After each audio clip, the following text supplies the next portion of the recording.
शिक्षक के निर्माण हेतु हम जानेंगे मन का विज्ञान। क्या मानना था वाटसन का, क्या कहता है थोर्नडाइक का ज्ञान। नमस्कार मित्रों, मैं प्रेम सिंह। आप सीखेंगे मनोविज्ञान मेरे साथ लक्ष्य के मंच पर।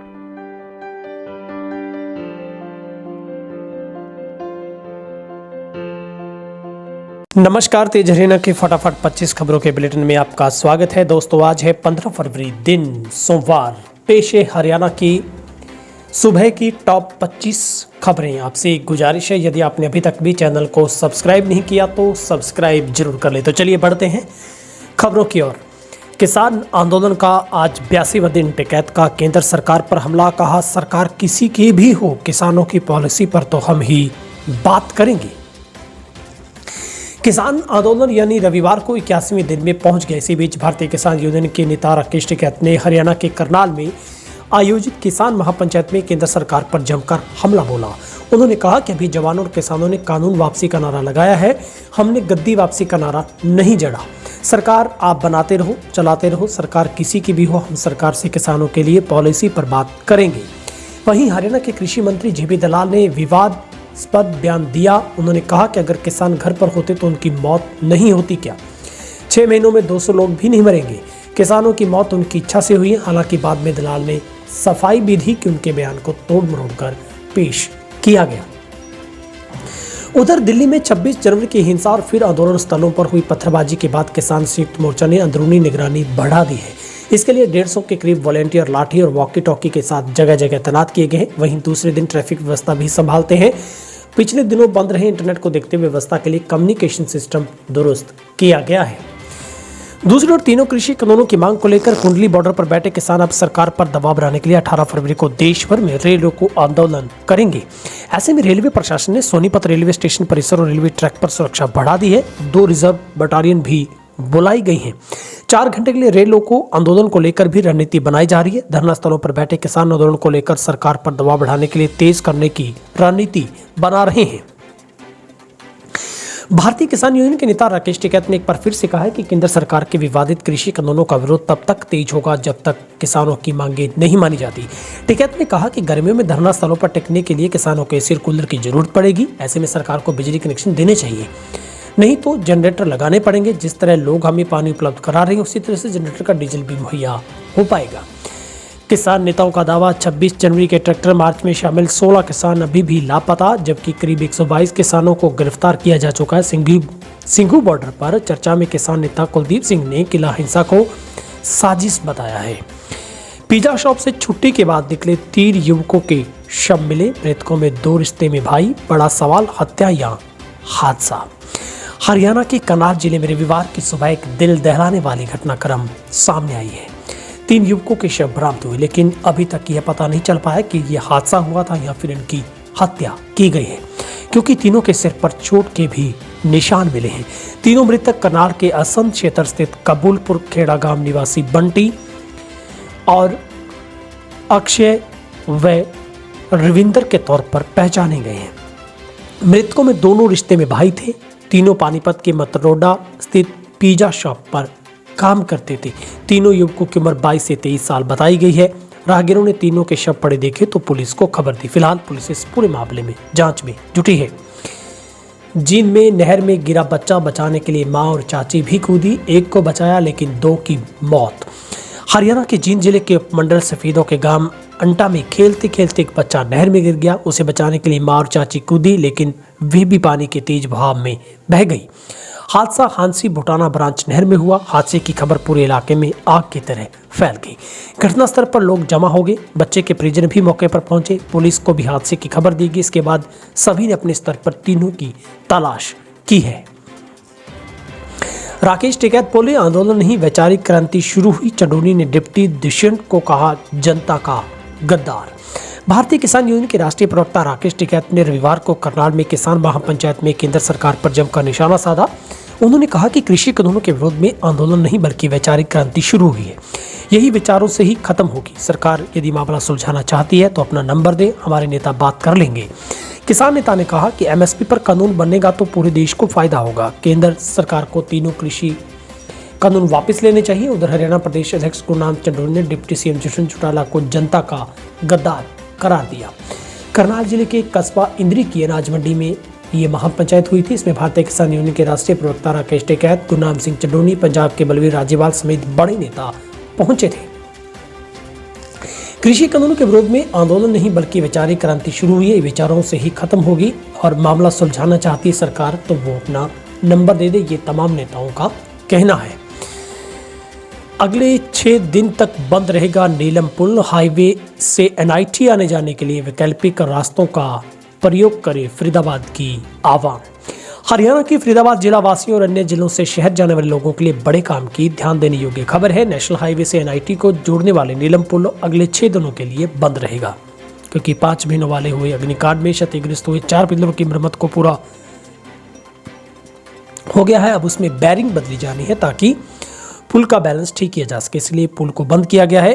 पुल के बंद होने से शहरवासियों की समस्या बढ़ जाएगी। इसके लिए लोगों को एनआईटी से हाईवे आने जाने के लिए वैकल्पिक रास्तों का प्रयोग करना पड़ेगा।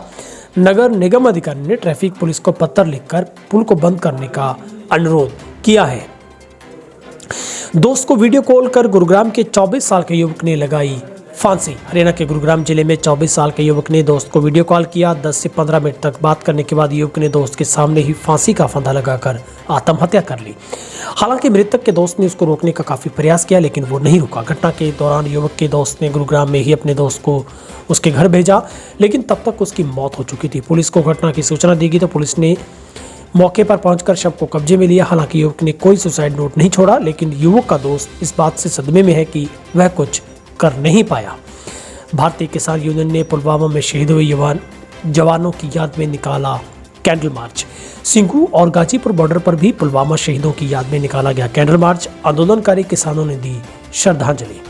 गाजीपुर बॉर्डर पर सिंघू और बॉर्डर पर कृषि कानूनों के खिलाफ प्रदर्शन कर रहे किसानों ने रविवार शाम पुलवामा में शहीद हुए जवानों को श्रद्धांजलि देने के लिए कैंडल मार्च का आयोजन किया गया था, जिसमें हरियाणा, पंजाब सहित जगह जगह पर किसान संगठनों की ओर से और शहरवासियों के सहयोग से एक शहरों में से, गांव में से कैंडल मार्च निकालकर पुलवामा में शहीद हुए जवानों को श्रद्धांजलि दी। वहीं पर राकेश टिकैत ने कैंडल मार्च कर पुलवामा में आतंकी हमले में शहीद हुए जवानों को श्रद्धांजलि दी। उन्होंने ट्वीट कर कहा, पानीपत टोल प्लाजा पर कैंडल मार्च कर पुलवामा हमले में शहीद हुए सभी मां भारती के लाल अमरवीर शहीदों को श्रद्धांजलि अर्पित करता हूं। हरियाणा के 10 जिलों में नहीं मिला कोरोना का कोई भी पॉजिटिव केस। हरियाणा में कोरोना के केस में अब लगातार गिरावट दर्ज की जा रही है। प्रदेश के 10 जिलों में आज कोई भी कोरोना का केस नहीं मिला है, जिसमें हिसार, रेवाड़ी, सिरसा, महेंद्रगढ़, भिवानी, झज्जर, पलवल, फतेहाबाद, नूंह और चरखी दादरी शामिल हैं। वहीं पर अब तक कुल संक्रमित मरीजों की संख्या 2,69,046 पर पहुंची है, तो ठीक होने वालों की संख्या भी 2,65,155 पर पहुंची है। प्रदेश के गुरुग्राम में 20 लोगों की कोरोना रिपोर्ट पॉजिटिव पाई गई। फरीदाबाद में 3, सोनीपत में 4, अम्बाला में 7, करनाल में 8, पानीपत में 7, रोहतक में 1, पंचकुला में 8, कुरुक्षेत्र में 4, यमुनानगर में 11 और कैथल में 1, जबकि 3 जींद में मिले हैं। हरियाणा पुलिस की पहल से लोगों में खुशी। गुम हुए चोरी के 228 मोबाइल फोन मालिकों को सौंपे गए। हरियाणा पुलिस ने जनवरी माह गुमशुदा स्मार्टफोन की बरामदगी का अभियान चलाते हुए 228 ऐसे मोबाइल फोन ट्रेस किए हैं जो चोरी हो गए थे या फिर लापरवाही से गुम हो गए थे। 16 लाख रुपए से अधिक कीमत के इन मोबाइल फोन को पुलिस ने तकनीकी आधार पर तलाश कर बरामद कर लिया और अपने गुम हुए मोबाइल फोन वापस पाकर लोग काफी खुश नजर आए।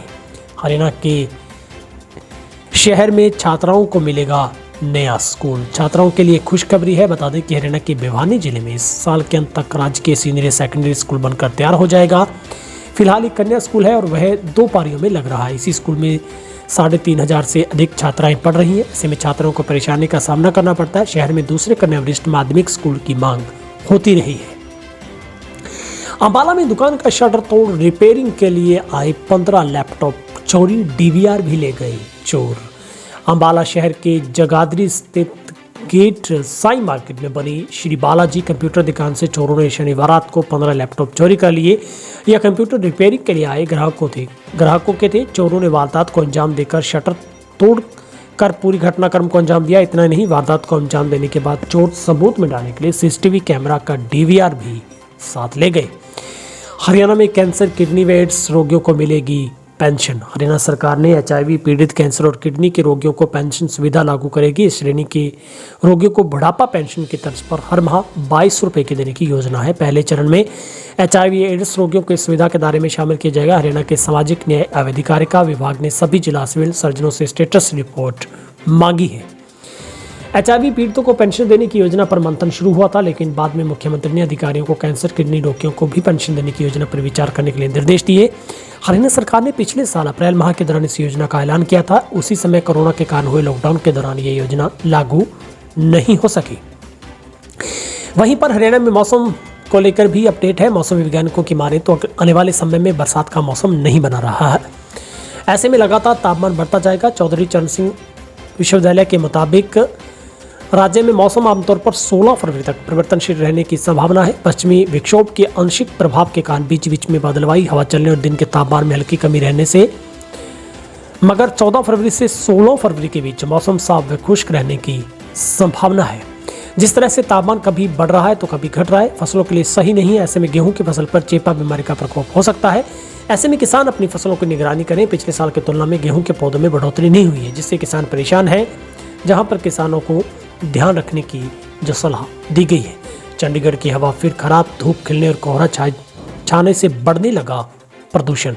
चंडीगढ़ के अधिकतम तापमान में लगातार वृद्धि हुई, जिससे ठंड का काफी प्रभाव कम हो गया है। हालांकि सुबह शाम कोहरा छाने से प्रदूषण का स्तर भी काफी बढ़ गया है। रविवार को वाहनों की आवाजाही छुट्टी की वजह से काफी कम रहती है। बावजूद इसके एयर क्वालिटी इंडेक्स 150 प्रति क्यूबिक मीटर दर्ज किया गया, जो कि काफी ज्यादा माना गया है। जेपी दलाल के विवादित बयान पर भड़के किसान बोले, ऐसे बयान देने वाले लोग नेता बनने के लायक नहीं। हरियाणा के कृषि मंत्री जेपी दलाल के विवादित बयान ने किसानों में सरकार के प्रति रोष को ज्यादा बढ़ा दिया है। कृषि मंत्री के बयान पर शंभू बॉर्डर पर धरने पर बैठे किसानों ने जमकर हल्ला बोला। किसानों ने कृषि मंत्री के बयान पर खुलकर नाराजगी जाहिर की। कहा कि नेता देश के जवान की शहादत पर ऐसे ही बातें करते होंगे। किसानों ने कहा कि ऐसे बयान देने वाले नेता बनने लायक नहीं है। बीजेपी को तुरंत इन्हें पद से और पार्टी से हटा देना चाहिए। कृषि मंत्री के बयान पर बवाल, लोगों ने पुतला फूंककर जताया रोष। हरियाणा के कृषि मंत्री जेपी दलाल के विवादित बयान पर बवाल मच गया है। विपक्ष को तो जैसे बैठे बिठाए मुद्दा मिल गया हो। भिवानी में कांग्रेस ने जेपी दलाल का पुतला फूंककर रोष जताया और बयान की निंदा की। बता दें कि एक रोज पहले कृषि मंत्री जेपी दलाल ने कहा था कि आंदोलन के दौरान जो 200 से ज्यादा किसानों की मौत हुई है, वो मृतक किसान घर होते तो भी मरते। साथ ही उन्होंने मीडिया के दबाव में मृतक किसानों के प्रति संवेदना तो जताई, लेकिन मजाक के तौर पर। अगली खबर कैथल से है। चोरी के अजब गजब किस्से हर रोज आपने सुनने को मिलते होंगे। मामला कैथल का है, जिसमें चोरों के द्वारा रिफाइनरी की पाइपलाइन से तेल चोरी करने का प्रयास किया गया। चोरों ने पानीपत रिफाइनरी में जाने वाली पेट्रोल तेल की 1.5 से 2 मीटर नीचे दबी पाइपलाइन की पाइप को लीक करके चोरी करने का प्रयास किया। जैसे ही चोरों ने पाइप को लीक किया, तुरंत कंट्रोल रूम में अलर्ट प्राप्त हुआ। तुरंत टीम मौके पर पहुंची। गोहाना के जींद रोड पर 10 फरवरी की रात को गांव मुडलाना के आड़ती राजेश उर्फ राजू की हत्या के मामले में संलिप्त आरोपित खंदराई के सरपंच परिवार और उसके बेटे रविंदर को गिरफ्तार कर लिया गया है। पुलिस ने दोनों को अदालत में पेश कर 2 दिन की रिमांड पर लिया है। जानकारी के मुताबिक गांव मुडलाना हाल ही में नई अनाज मंडी में निकट निवासी दिनेश ने 10 फरवरी को शहर थाना में शिकायत दी थी कि गांव खंदराई के सरपंच परिवार व उसके बेटे रविंदर और एक अज्ञात युवक ने उसके भाई राकेश की गोली मारकर हत्या की है। पैसेंजर ट्रेनों को चलाने की मांग को लेकर प्रदर्शन, नागरिकों का करना पड़ रहा है परेशानियों का सामना। रिवाड़ी में SUCI के तत्वाधान में नगर के राव तुलाराम पार्क में पैसेंजर ट्रेन चलाने की मांग को लेकर प्रदर्शन किया गया। रेलवे मास्टर रिवाड़ी की मार्फत रेल मंत्री पीयूष गोयल को ज्ञापन सौंपा गया। SUIC के जिला सचिव कामरेड राजेंद्र सिंह एडवोकेट ने बताया कि पैसेंजर ट्रेनें बंद होने की वजह से नागरिकों को काफ़ी परेशानियों कठिनाइयों का सामना करना पड़ रहा है। शहर एवं जिला के नागरिकों को अपनी रोजी रोटी के लिए आना जाना पड़ता है। विशेष तौर पर नौकरी करने वाले, हर रोज दिल्ली से सामान लाने वाले दुकानदार, व्यापारियों, दूध विक्रेताओं को दिल्ली आना जाना पड़ता है। ऐसे में कोविड-19 के चलते तमाम ट्रेनें बंद कर दी गई थी। उन्होंने एक्सप्रेस ट्रेन चला दी गई, परंतु अब तक पैसेंजर ट्रेनें नहीं चलाई गई है। आम आदमी का एक्सप्रेस ट्रेन में यात्रा करना आर्थिक दृष्टि से काफ़ी महंगा है। रेलवे मंत्री से मांग की गई है कि पैसेंजर ट्रेनें तुरंत चलाई जाएं। फिलहाल आज की फटाफट खबरों के इस बुलेटिन में इतना ही। यदि आपने अभी तक भी हमारे चैनल को सब्सक्राइब नहीं किया तो सब्सक्राइब जरूर कर लें। बहुत बहुत शुक्रिया।